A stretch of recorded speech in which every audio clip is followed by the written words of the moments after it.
Happy Monday, all you minties. This is the Uncanny Omar from Near Mint Condition, the home of collected editions. And join me today for your advanced look at the Thor by Matt Fraction Omnibus from Marvel Comics. So, let's get started.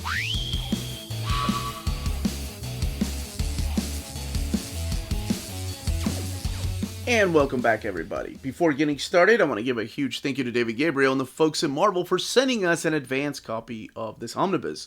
This omnibus is due out in the direct market and book market on June 7th or 8th, depending on where you get your books. And speaking of direct market, book market, this is the standard edition cover right here. But also the other thing I want you to note is the difference that's going to be on that spine. This one here drawn by Pasquale Ferry. On the left-hand side is your direct market cover. The cover is drawn by Joe Quesada, and the spine is drawn by Patrick Searcher. So there's a difference in the spines as well as the covers. Again, the direct market variant is only available at your local comic book store, places like cheapgraphicnovels.com, Walt's Comic Shop, Dime Beauty Collectors, In-Stock Trades, DCBS, Organic Price Books, Tales of Wonder. Those kind of places will have the direct market cover.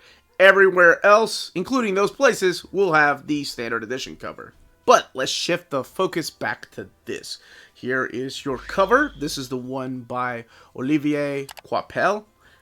As a matter of fact, it does state Thor by Matt Fraction, Olivier Coipel, Pasquale Ferry, Stuart Eminem, and Pepe Larraz. So it gives credit to the artist. Here is what the spine looks like. Again, a little bit different down there because that's Pasquale Ferry, where Patrick Searcher does the direct market cover. But you have the creators here with this lightning image behind Thor. Actually, lightning is going across the covers. Journey into Fear, because this does contain the Fear Itself event. We're going to be talking about the contents here in a little bit. The ISBN down here, T+, $125 is the retail price. Again, an image by Olivier Coipel. Then you have an image back here by Doug Braithwaite, who was one of the artists in the book, and a couple of other pieces there from inside the book. Underneath the dust jacket is this amazing image by Mark Brooks that, honestly, it serves as a kind of catch-up what happened previously during JMS's and Kieran Gillen's run on Thor. But it does feature the characters that were prominent during those story arcs. Like, for example, Doctor Doom is there, but he's not really in this omnibus. This is kind of a flashback. But this is from, I think it's 620.1. It's a nice piece of Lady Loki there. And there's Thor. Alright, this is a big book, so we're going to crack this open, look at the artwork, talk a little bit about the stories in here, and of course the binding and build of the book. Alright, let's get this open. We have some black end sheets there. Here's another image by Olivier Coipel of Lady Sif and Thor. And then the credits here of all of the issues collected, and there is a lot of issues collected in here. So you have the writers, actually written by Matt Fraction, unless it tells you it's written by somebody else. For example, right here, the last story arc, those are co-plotted, and some are even scripted by Kieran Gillen, and then the annual number 1 is actually written by J.M. DeMatteis, and that's the last book that's collected in here. So this kicks off with Thor Ages of Thunder, which is a one-shot. Came out in 2008. And then we move on to Reign of Blood one-shot, Man of War, the Secret Invasion 3-issue miniseries. It's Secret Invasion Thor, sorry, not the event. The God-Size Special number 1, Free Comic Book Day 2020, which is the Iron Man and Thor story. And then also in here is issues of Thor, the 2007 series.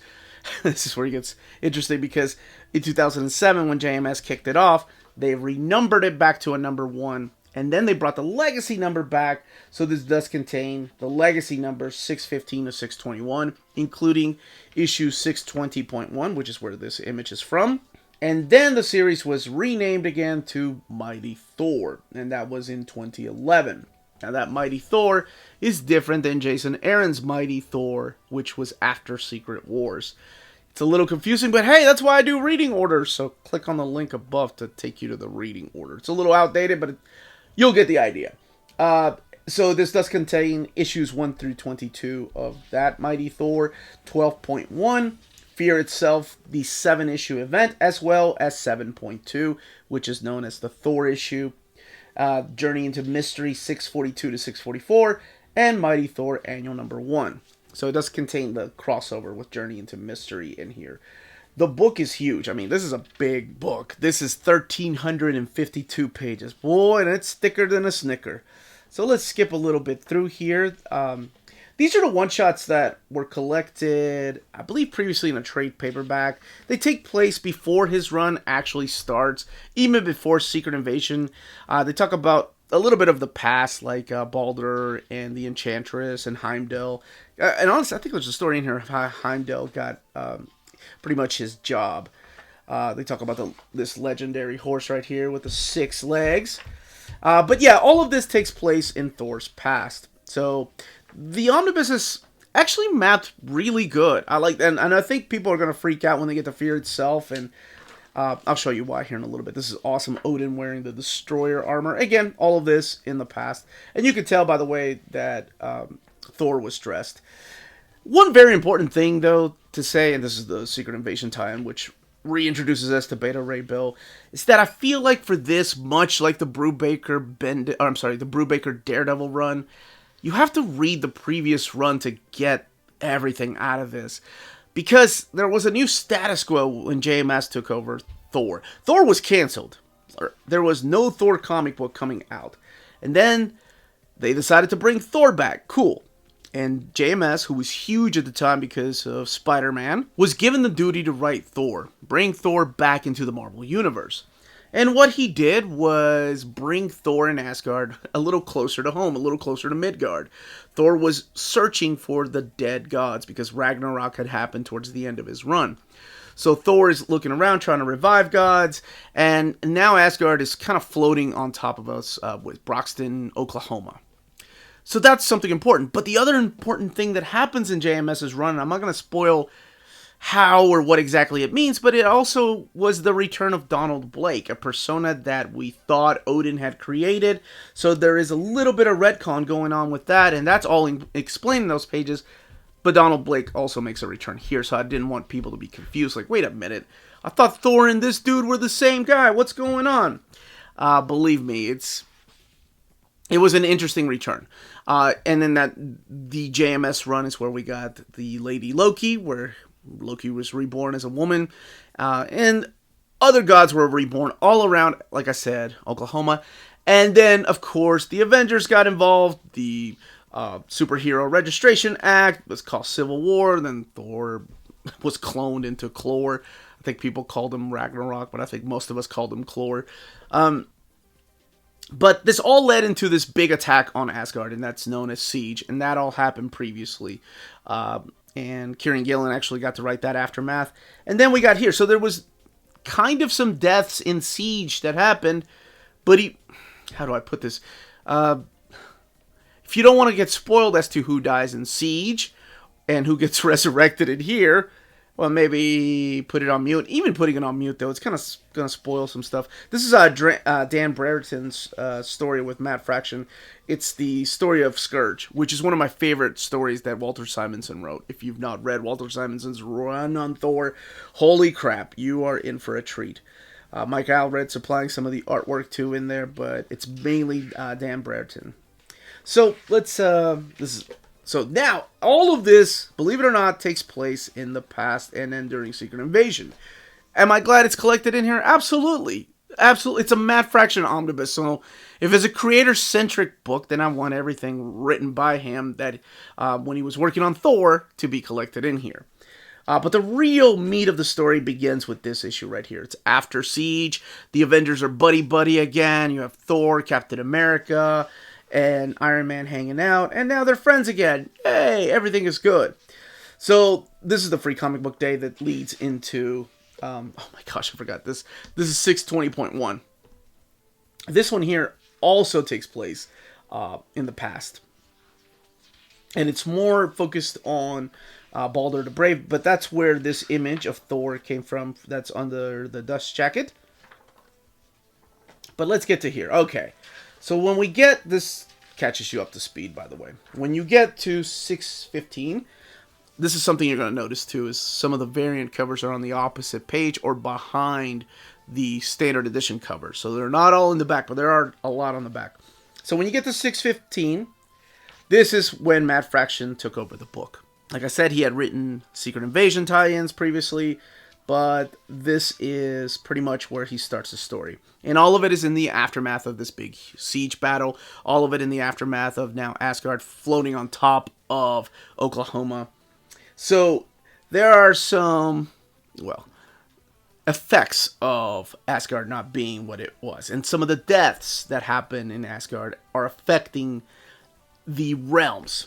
So this kind of, actually, if you haven't read JMS's run, this does tell you exactly what happened. This little piece right here catches you up as to who died and, well, where they really are, because immediately it's kind of retcon. So just in case you don't want to hear about spoilers or want to know how Siege ends or what happens here, by all means mute me, or I hate saying this, but I mean, I just want to be honest. I don't want anybody to get spoiled. Don't watch the video. You know, just read it for yourself.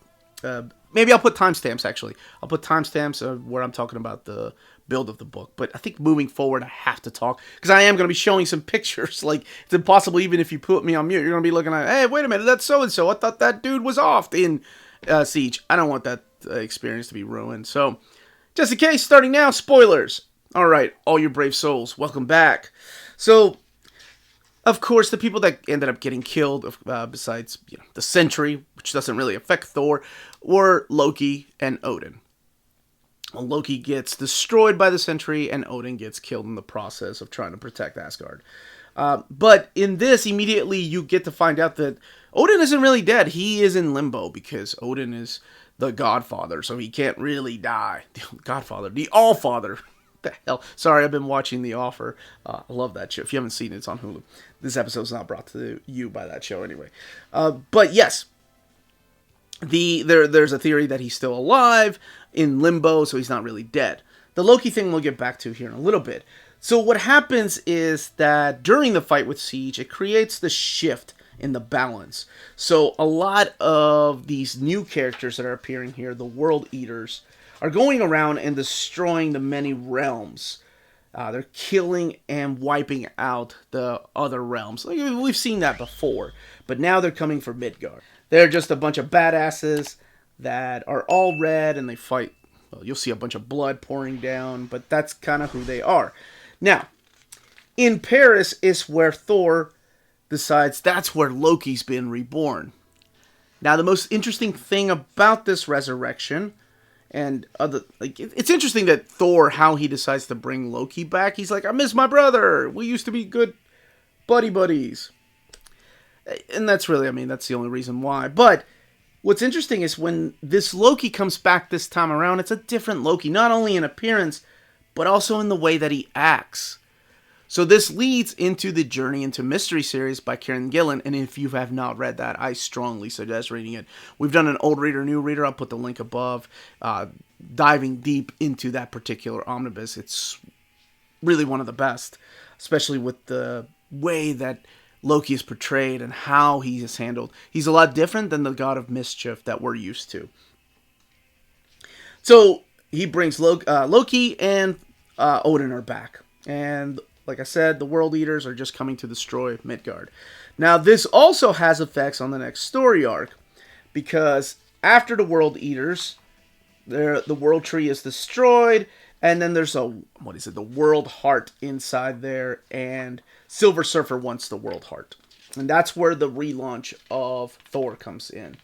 So Thor comes in with a brand new number 1. After the legacy numbers are over, they renumber it to a number 1. That's what comics were doing back then, because a number 1 always outsold any other number, no matter what issue it was.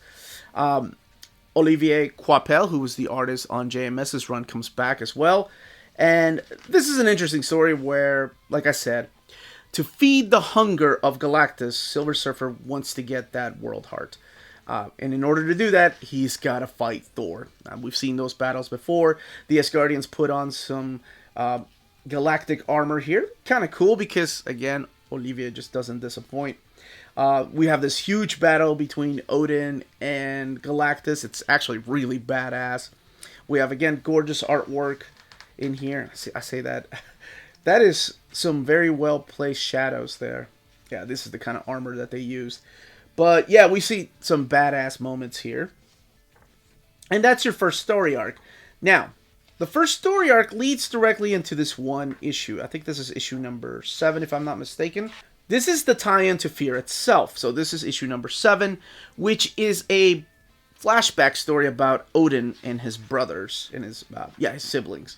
So you get to find out here that maybe there was another brother. And then who are these people with the hammers? Well, that all comes into play with Fear itself number 1. So, immediately after Thor 7 is Fear itself number 1. The one thing I wish that was in here that was collected in, and I get it, it was not written by Matt Fraction, but it feels like it helps flesh out Fear itself, is the Book of Skull. It's written by Ed Brubaker, who was writing Captain America at the time. So, kind of introduces us to the concept that the Red Skull had found a hammer, and we get to find out exactly what happens through here with his daughter, Sin. But, long story short, Sin picks up a hammer, and this is Red Skull's daughter, and is able to revive this long-forgotten brother that were introduced in the pages of Thor number 7, known as the Serpent, or, what was his name? Cole. And everybody gets a hammer. I feel like Oprah. You get a hammer, Juggernaut gets a hammer, and it's full-on attack and revenge plot from that moment moving forward. Hulk gets a hammer. It gets crazy. So Thor and his friends have to fight all these now people that are possessed by these hammers. They have to take down the Serpent, and there are some deaths here. I'm going to skip a little bit here, but some of those deaths are quickly fixed, and you'll see what I mean when you read these. Especially, I think in 7.1, and well, let's talk about 7.2. So in 7.2, which is the Fear itself aftermath, this right here, it's called Thor. So Thor is taken out of commission in the pages of Fear itself. And then we come back to the Mighty Thor. So the way this is mapped is Mighty Thor number 7, which leads into Fear itself. Then you get the Fear itself event and Fear itself 7.2, which is the aftermath and kind of fixing some things. And then you jump back to Mighty Thor number 8. So there's nothing missing. Don't think that, oh, Mighty Thor number 8 should have fit in between Fear itself number 1 and 2. That's not the way that this was actually planned. As a matter of fact, it kind of was like Fear itself kind of took over the Thor book, and then we came back to Thor. But this time around, we have a new character as Thor, and nobody seems to remember Odin's son. Nobody, with the exception of one person. But we have this new character right here. This is Daenerys? Yeah, that's his name. Yeah, Daenerys. Who is wielding the hammer. And he has been known as Thor, and everybody remembers that he is Thor. Everybody thinks that guy's Thor, so where's Odin's son? Don't worry, he comes back. Because, we gotta have him back, right? Because we have to have other events. Now we have Pepe Larraz on artwork. Pascal Ferry does come back. And I actually like his art in here, mainly because of the colors. I wasn't a fan of the colors that they used, right here in his first story arc, The World Eater. I don't know. It just seems too clean. I don't know. There wasn't anything that stood out about it. But I like the colors that they used back here. This is the All Mothers, by the way. That's another one of those Fraction things. So all of this is starting to lead into the third act. We get Walter Simonson coming back and doing covers, by the way. So solid. This third act is a mixed bag. It has the story of Donald Blake, what happens to Donald Blake through here, which is just really interesting. But we have to wrap up. It introduces us to this emo kid here. But really the third act is the big crossover. It's the return of Surtur. It's the manipulation. What exactly has Loki been doing in the Journey into Mystery comics? And what has he not been telling his brother? Because keep in mind, like I said, this is a different Loki. But is he still the scheming and lying god that he's always been? One way to find out. I will say, if you enjoy the last arc in here, which is my favorite arc in all of this book, I love Coipel's artwork, but the stories in here were just amazing. You do have Alan Davis doing the Thor part, and this is the Journey into Mystery part. But if you enjoy this at all, you should definitely check out Journey into Mystery. It is exactly that. And I feel like you are stolen something if you go and just read this and not read Journey into Mystery, because the path to take us here was so good, because this kind of tells you a little bit about Loki, the connection to Leah, the character that was introduced in Journey into Mystery, and what ends up happening to him. Doesn't have the aftermath, doesn't have the final issues, which I'm kind of glad. I know some people wanted them here, but that really does ruin everything that happened in Journey into Mystery. But yeah, this is a big fight again with Surtur. So, Ragnarok's involved, Loki is here. Hela, all these classic villains are back, including the Serpent, who is a newer villain. Then again, some badass artwork from the legendary Alan Davis. So everything does wrap up with that story arc. We get a couple of final issues from Matt Fraction. We get the annual back here by J.M. DeMatteis. And then we get the variant covers all the way in the back. But as you saw, some of the variant covers are in between the issues. So there's not really blank pages in here to make room for those spreads. They're all filled in with some kind of image. I love when they take advantage of that. I love when Omnis don't just have, sometimes you have blank images, like lightning, right? And the whole time I'm like, oh, why? You could have used that as a full splash page cover instead of having thumbnails in the back. So the mapping on this, I really enjoyed. I mean, it was a task, I'm sure, to decide where to put these stories. I do appreciate that the Executioner story is after Secret Invasion, because that's where it belongs. I think it's perfect there, because it's a flashback, but also you get some modern stuff in here. Again, variant covers. Honestly, everything they could have put in here, they put in here. Little minor gripe is just the Book of Skull. That's the only other thing I would have added in here. Here, I'm going to skip some, because you don't need to see every one of these. If you're buying it, you can see them for yourself. Here's some some uncolored artwork, some original artwork here from the covers or internal pages. And the art process. I love when they do these. Spotlight interview with Matt Fraction here. And then the Matt Fraction checklist. By the way, yes, these have been previously, we'll look at the binding here, collected in trade paperback formats. This is why I do the Thor reading order, because this isn't an issue or a volume 0.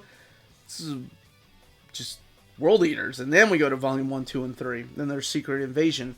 Alright, this is the Adam Kubert issue, by the way, which we didn't even look at. We didn't talk a lot about the artist, but so much here to talk about.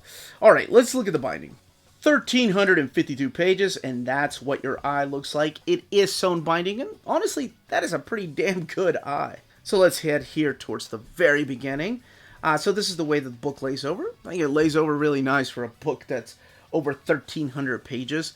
You are going to get, of course, some art loss there because of the gutter curve. I mean, that's just something that happens. I don't think there is a perfect way to bind these to keep the artwork unless they start separating the art sheets and putting a white border there. And me personally, I would not like that. And the way that it lays over towards the back and towards the middle. Now, this book was printed at the iMac printer, but the paper quality in this is thicker than the last couple that I've did an overview of. The JMS Spider-Man and the Brubaker Daredevil. It seems like they were using, a little bit thicker. It reminds me a little bit of the Phoenix paper. Not sure if that makes a difference for people or not, but I did want to point that out. And that, as they say, is that. If you're interested in checking out this book, don't forget to check out our sponsors. CheapGraphicNovels.com, your online home for graphic novels and collected editions up to 50% off cover price. They have excellent shipping and prompt and helpful service. Check out their bargain deals for up to 90% off cover price. And don't forget that CGN also takes pre-orders. That way you don't miss out on the hottest releases. And they are currently running a special promotion for you Minties. If you're a first-time customer, after receiving your order confirmation email, reply back to that email and let them know Near Mint Condition sent you their way. They will then apply a free shipping promotional credit to your next order in the US. Cheap Graphic Novels, your source for the hottest books with the kind of deep discount, quality shipping, and customer service that will keep you coming back for more. If you live in Europe and are interested in pre-ordering or purchasing Omnis, then you should definitely check out Walt's Comic Shop in Berlin, Germany. They have the cheapest pre-order prices for Marvel and DC big books within the EU. Flat shipping of €9.90 for EU countries, extremely careful and sturdy packaging, emails are answered within 24 hours, and they have a superb selection of new releases and out-of-print books on their website. Just head over to waltzcomicshop.com for more great deals and rare titles. And for a limited time, you can use the code NEARMINTCONDITION, all one word, at the checkout for free shipping to all EU countries with your first order.